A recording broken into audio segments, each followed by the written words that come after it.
Le regard sur les restitutions portées par les Africains ne correspondent pas toujours à notre regard. Nous essayons d'avoir la conscience tranquille avant tout, alors que du côté africain, on met surtout l'accent sur la propre culture et les collections.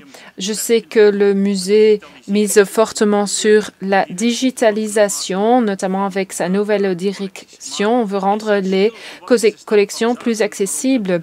Je voudrais donc savoir comment se déroulent ces recherches et cette commission scientifique qui doit donc statuer sur ce que nous devons restituer, donc des œuvres d'art que nous avons accumulé, pour l'ainsi dire, ces dernières centaines d'années. En 2023, soit après le vote de la loi sur la restitution, sur 25 acquisitions par le musée, 16, c'est-à-dire la vaste majorité, étaient des dons d'archives privés. Les dons de pièces à provenance problématique sont toujours vérifiés avant acceptation, indépendamment de la loi sur la restitution. Nous maintenons aussi un dialogue avec les diasporas. Leur expertise enrichit le fonctionnement du musée, mais effectivement, nous devons toujours veiller à un équilibre entre cette ouverture et toutes les autres missions structurelles du musée.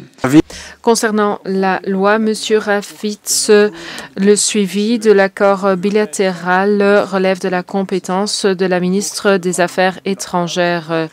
Une proposition de traité bilatéral relatif à la collaboration scientifique et culturelle entre la Belgique et la République démocratique du Congo a été soumis officiellement aux autorités il y a 2 ans. Une commission nationale a été créée par la RDC. Cette commission s'est réunie à plusieurs fois. La Belgique souhaite négocier avec le Congo, et ce sur un même pied d'égalité.